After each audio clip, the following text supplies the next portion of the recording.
Hi, I'm Rochelle. I just want to talk about seeing with your heart versus seeing with your eyes. I just had the opportunity to go to South Africa. Life-changing experience. I always think about people talking about changing their life. Mine expanded my heart. The couple weeks before I was going to South Africa, I was having like dark nights of the soul. I was sweating, I was fearful, and all the things, it's like many dreams coming in to happen and to be real. And what I realized was I was trying to prepare my heart and my mind for the poverty I perceived I would see. But I was only looking at the world through my eyes. I wasn't really preparing my heart. It was like I wanted to be tough and strong and be strong as I went through. And instead, when I got there, it was an amazing community. And as soon as I got into the villages of the people, it was truly about their presence. They had life. It was just bigger than anything. And as I walked through these communities of just huts with very little, some had electricity, some did not. No one had water. They had communal toilets somewhere. They had showers that the whole community was to share. Well, in South Africa, there's 40% unemployment. And with the unemployment, you'd think that you would just be people, being lazy or sitting around, but not so.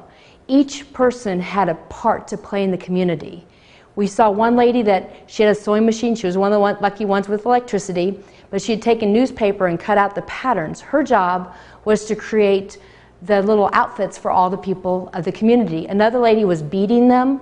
There were people that made jewelry. There were just all kinds of different things. And what I felt was my spirit just expand. I could feel the love and the joy and just the togetherness.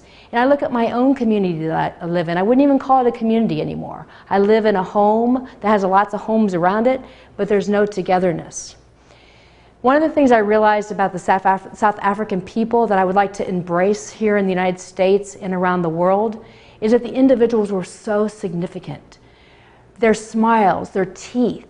We're so used to perfect teeth now. And I really noticed the character in each of their faces and the beautiful skin and just the cleanliness. The people were fit, and praise God I didn't see too many people like malnourished, so they were getting enough food. But what they had was they had pride. They had pride in their community. They had clean houses. There were several people doing wash and hanging out the lines, and everyone was very clean. It was just an incredible experience. So one of the things I learned to take back to share with you is really be cognizant of the filters that we have in our eyes. See how we're seeing things. Because what it did was when it expanded my heart, I came back into my own arenas of my own work, my own community, and I'm actually experiencing the energy of each other. It's a whole different thing by looking at judgmental eyes. What I realize is in life, I draw outside of the lines all the time. And the thing about life is, it's good. It's good. There's a lot of judgment put around about who we are and what we're supposed to do. We're very conditioned not to make mistakes. And somehow that was coming up for me over and over again during this trip, that people were just making it and making it happen. And here, and the people that I serve have limited beliefs of what they can do. So I encourage you to really start drawing outside the lines. Have gratitude for where you are. Be thankful for the space that you have, the bed you sleep on, the shoes that you wear. You don't even understand that so many people have so much less than us, but yet their spirits are so much greater. I have such a better awareness of what Mother Teresa meant when she talked about we are poor in spirit. I want you to really connect back to your heart and really be thankful and have gratitude, because I believe that's where all greatness begins. Start really focusing your mind on what is your why.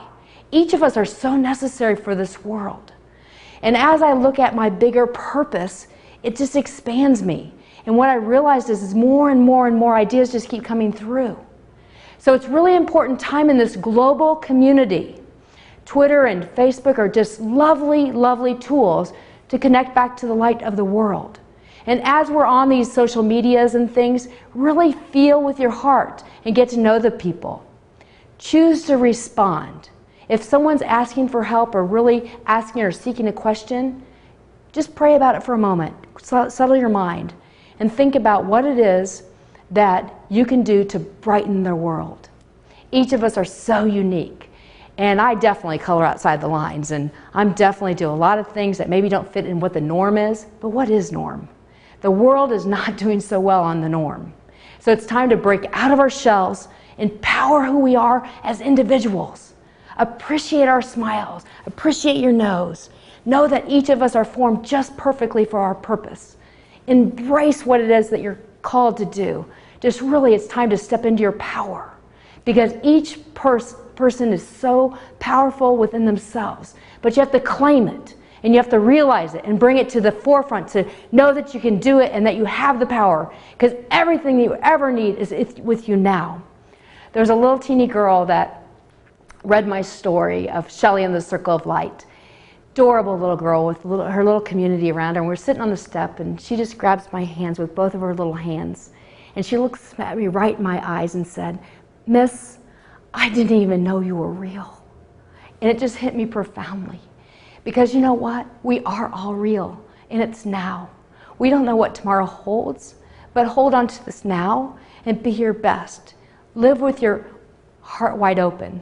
I had another opportunity for a tribal guy that I was actually doing some quiet time, and he was a servant, and they get busted an hour to come to the work and then an hour back. But he wanted to learn language, and he was really trying to practice my words. And he was so interesting. And again, the freedom for the South Africa has only been democracy's been 16 years, which is really, when you think about 16 years, it's hardly nothing. But they're looking for the magic. They're looking for, the solution now. They want to have all the classes and things in a circular. And I think we do too. It's just that here it was so prominent that this village man was talking about the global economies, and he's talking about geography and talking about the history. But yet he's told me, and he looks into my eyes and he says, "Ma'am, I feel so ashamed." And I'm like, what in the world would you have to be ashamed of? He says, "I have no formal education." I'm like, "Do you not understand what you just shared with me about the world?" And I'm sad to say, I'm not that good at geography, and I'm getting better. I understand South Africa and Africa better now. But he just shared his heart. But what his dream was to have his children graduate. He has 5 children, and they've all graduated from high school, and 2 are going to university. So I'm so overwhelmed with his focus. And it showed me that if he can come from where he is, and he was raised by the village because his parents were dead, then all of us have great hope. And I have great hope for each of us in the global world. What I ask you to do is live your life with arms wide open. The best thing about the trip to South Africa was definitely the hugs. Because when they hugged you, it was heart to heart. And what I can tell you is, if we can pull it back together and go back heart to heart and stay focused on each of our calls and live into our greatness, we have hope for the future. Please instill in your children their uniqueness and their specialness, and allow them to stay their own individuals. Celebrate who they are and celebrate your life. Thank you.